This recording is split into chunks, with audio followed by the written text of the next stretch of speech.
控えようという愚かで無謀な行いを彼はどこまで許すのか。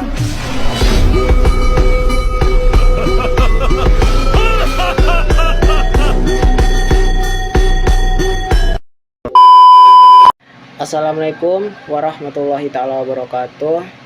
Perkenalkan, nama saya Alvin Ferdiansyah dengan NPM B1A023238. Dalam video ini saya akan menyampaikan tentang pengaruh kesamaan gender dalam mata kuliah Hukum Perlindungan Perempuan dan Anak.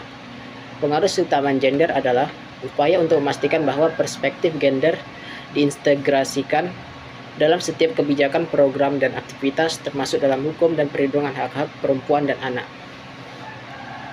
Melalui pemahaman ini, kita akan lebih mudah mencapai tujuan kesetaraan hak, akses, dan kesempatan bagi pria maupun wanita. Mengapa pengaruh kesamaan gender ini penting? Mungkin sebagian dari kita bertanya mengapa hal ini penting dalam konteks hukum perlindungan perempuan dan anak. Ketidaksetaraan gender dapat memperburuk situasi di mana perempuan dan anak seringkali menjadi korban diskriminasi, ketidakadilan, dan kekerasan. Misalnya, perbedaan perlakuan dalam hukum atau dalam proses keadilan bisa terjadi ketika kasus-kasus kekerasan terhadap perempuan atau anak dianggap remeh atau diabaikan. Dalam konteks ini, pengaruh kesamaan gender membantu memastikan bahwa setiap kebijakan hukum yang diterapkan benar-benar memperhatikan kepentingan perempuan dan anak, sehingga mereka tidak dirugikan atau diabaikan. Dengan kesetaraan gender, perlindungan hukum bisa lebih adil dan lebih efektif, yang pada akhirnya akan meningkatkan kesejahteraan sosial dan ekonomi. Dampak pengaruh kesamaan gender dalam kehidupan sehari-hari. Mari kita lihat dampak nyatanya dalam kehidupan sehari-hari.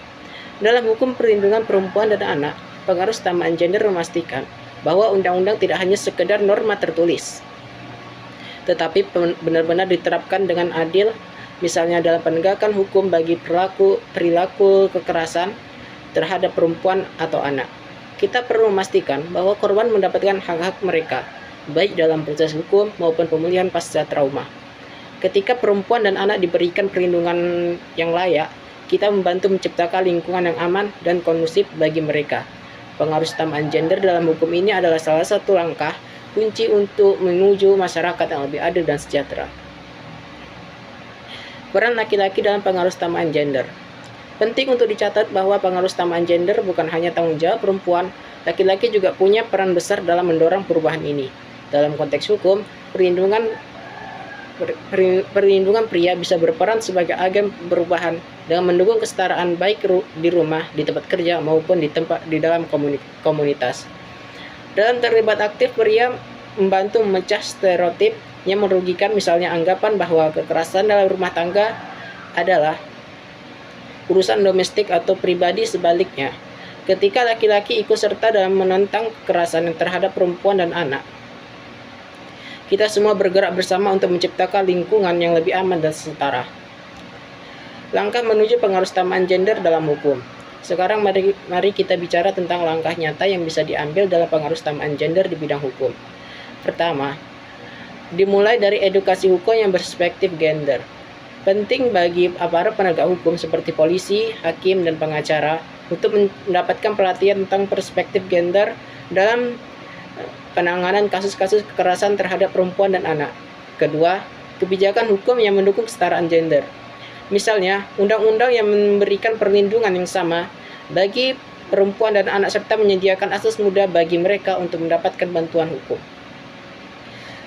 Ketiga, masyarakat juga perlu didorong untuk memahami hak-hak perempuan dan anak dalam hukum agar mereka dapat melaporkan jika terjadi pelanggaran atau ketidakadilan. Dengan demikian, pengaruh kesamaan gender dalam hukum bukan hanya tanggung jawab negara, tetapi juga tanggung jawab kita semua sebagai warga negara yang peduli.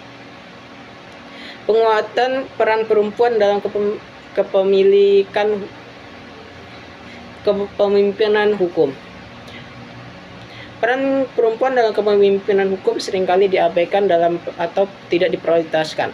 Padahal, ketika perempuan diberikan kesempatan yang sama untuk memimpin di bidang hukum, hasilnya sangat positif.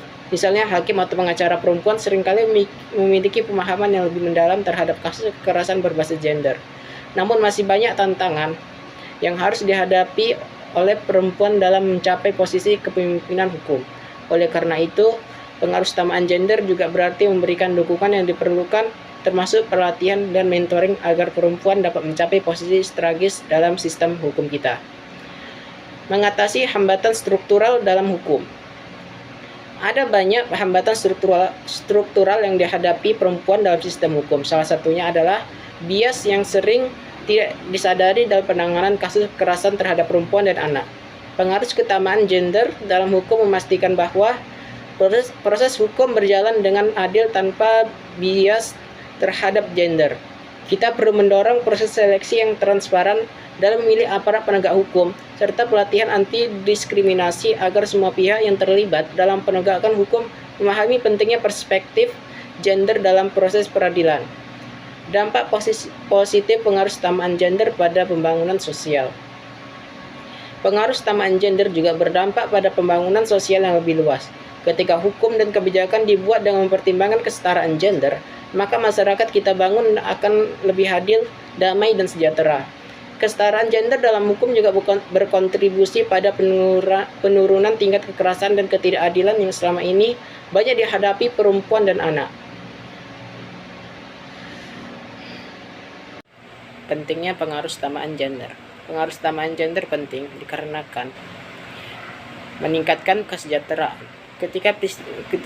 Ketika pria dan wanita memiliki kesempatan setara dalam pendidikan, pekerjaan, dan kesehatan, hal ini dapat meningkatkan kesejahteraan secara umum dan memperkuat pembangunan sosial dan ekonomi. Dan yang kedua, meningkatkan efektivitas kebijakan. Kebijakan yang mempertimbangkan perspektif gender cenderung lebih efektif karena lebih memahami dan menangani kebutuhan yang berbeda dari pria dan wanita. Prinsip pengaruh kesetaraan gender. Ada beberapa prinsip utama dalam pengaruh kesetaraan gender. Yang pertama, partisipasi setara. Laki-laki dan perempuan harus memiliki partisipasi yang setara dalam pengambilan keputusan di semua level, termasuk kebijakan publik dan proyek komunitas. Yang kedua, akses yang setara. Setiap individu harus memiliki akses yang sama terhadap sumber daya, hak, dan peluang. Dan yang ketiga, non-diskriminasi. Tidak boleh ada diskriminasi berdasarkan gender dalam bentuk apapun termasuk di sektor pendidikan, pekerjaan, dan hukum. Langkah-langkah pengaruh kesetaraan gender. Proses pengaruh kesetaraan gender melibatkan beberapa langkah utama. Yang pertama, analisis gender. Memahami bagaimana kebijakan atau program akan mempengaruhi pria dan wanita secara berbeda. Analisis ini adalah langkah awal yang penting untuk memahami konteks ketidaksetaraan yang ada. Dan yang kedua, perencanaan yang sensitif terhadap gender. Setiap menganalisis perbedaan dan kebutuhan gender, kebijakan dan program harus dirancang untuk mengatasi ketidakadilan tersebut. Yang ketiga, penganggaran yang berperspektif gender. Pengalokasian sumber daya harus dilakukan dengan cara yang adil dan mempertimbangkan kebutuhan spesifik laki-laki dan perempuan. Dan yang keempat, pemantauan dan evaluasi untuk memastikan efektivitas kebijakan. Diperlukan pemantauan dan evaluasi berkala dengan menggunakan indikator yang mempertimbangkan perspektif gender. Contoh pengaruh kesetaraan gender dalam berbagai sektor. Yang pertama, pendidikan. Meningkatkan akses perempuan ke pendidikan, terutama di bidang-bidang yang selama ini didominasi oleh laki-laki seperti sains dan teknologi. Yang kedua, kesehatan. Program kesehatan yang sensitif gender memperhatikan kebutuhan kesehatan spesifik perempuan seperti layanan kesehatan reproduksi. Dan yang ketiga, pengaruh kesetaraan gender Dan yang ketiga adalah ekonomi. Pengaruh kesetaraan gender dalam ekonomi bisa berupa pemberdayaan perempuan melalui program pelatihan keterampilan, akses ke permodalan, dan kebijakan perlindungan tenaga kerja perempuan. Tantangan dalam implementasi pengaruh kesetaraan gender. Beberapa tantangan yang dihadapi dalam implementasi pengaruh kesetaraan gender meliputi kurangnya pemahaman tentang gender. Banyak pengambil kebijakan yang masih tidak sepenuhnya memahami isu gender dan penting kesetaraan. Dan yang kedua, keterbatasan sumber daya. Dalam beberapa kasus ada kekurangan dana atau tenaga ahli yang dapat membantu implementasi pengaruh kesetaraan gender. Dan yang ketiga, resistensi budaya dan sosial. Nilai-nilai tradisional yang menekankan peran gender yang kaku seringkali menghambat upaya menuju kesetaraan gender. Baiklah, sekian dari presentasi dari saya Elmi Ferdiansyah. Terima kasih karena telah mendengarkan. Assalamualaikum warahmatullahi wabarakatuh.